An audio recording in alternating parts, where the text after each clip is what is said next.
Hi friends, இன்றைக்கி நம்ம வீட்டில் இட்லி பொடி எப்படி அரைக்கலான்னு பார்க்கலாம்.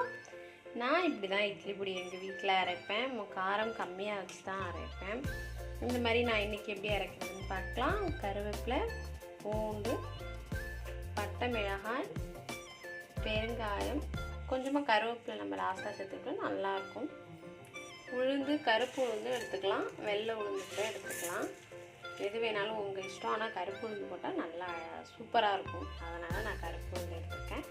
வாங்க இன்றைக்கி எப்படி நம்ம இட்லி பொடி செய்யலாம் அப்படின்னு பார்க்கலாம். சில பேர் என்ன பண்ணுவாங்கன்னா அரிசி கூட அதில் வறுத்து அரைச்சி போடுவாங்க, அதுவும் நல்ல டேஸ்ட்டாக இருக்கும். அதுவும் எப்படி இருக்குன்னு பார்க்கலாம் வாங்க. இன்றைக்கி நான் அரிசி சேர்க்கலை. அரிசியும் நம்ம சேர்த்தோம்னா நல்லா தான் டேஸ்ட்டாக தான் இருக்கும். நான் இந்த மாதிரி தான் இன்றைக்கி இட்லி பொடி அரைப்பேன். எப்படி அரைக்கலான்னு பார்க்கலாம் வாங்க.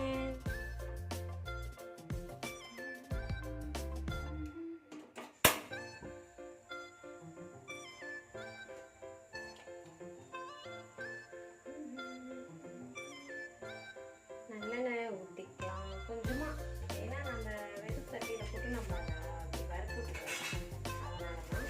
இப்போ நம்ம பட்டை மிளகாய் போட்டுக்கலாம். பட்டை மிளகாயை நல்லா நம்ம வறுத்துக்கலாம்.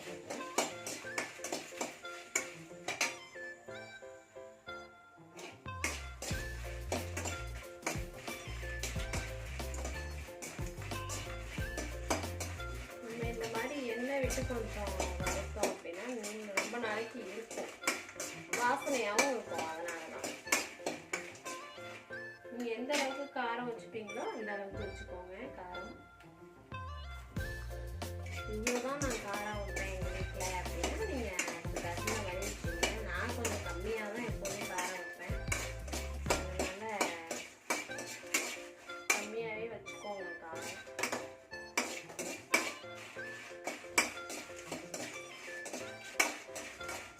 இந்த மாதிரி நல்லா வறுத்து எடுத்துக்கலாம்.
நல்லா செவந்து வரணும்.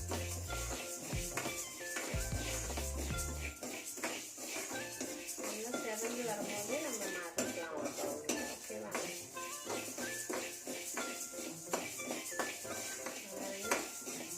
நல்லா வறுப்பட்டால் தான் ரொம்ப நாளைக்கு நமக்கு இட்லி பொடி நல்லா இருக்கும். அதனால தான் நல்லா வறுக்கணும்.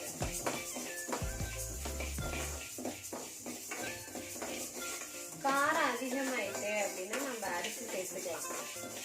சரி, இன்னைக்கு நம்ம கொஞ்சம் அரிசியும் நம்ம அதில் கொஞ்சம் சேர்த்துக்கலாம்.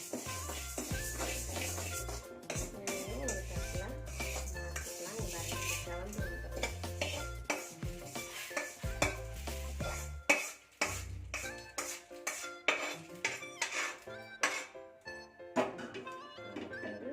கொஞ்சமாக அரிசி சேர்த்துக்கலாம்.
பெருங்காயத்தையும் கருவேப்பிலையும் நம்ம ஒன்றா போட்டுக்கலாம்.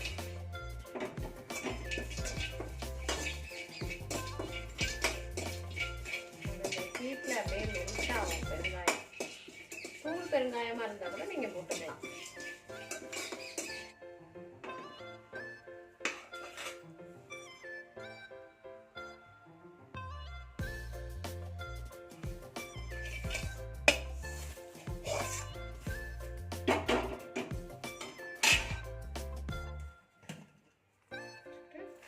இதுக்குள்ள நம்ம பூண்டையும் சேர்த்துக்கிட்டே ஓகேவா. இப்போ நம்ம இதை மிக்ஸி ஜாரில் போட்டு அரைச்சி எடுத்துக்கலாம். அப்புறமா இப்போ அரைச்சிட்டு எப்படி இருக்குன்னு பார்க்கலாம். ஸோ இதை ஒரு மிக்ஸி ஜாரில் மாற்றிக்கலாம்.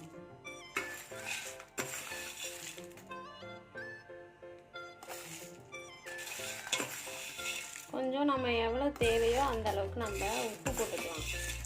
உப்பு போட்டு தான் நம்ம இதில் உப்பு போட்டு கல் உப்பு போட்டோ இல்லை எந்த உப்பு வேணாலும் போட்டுக்கலாம்.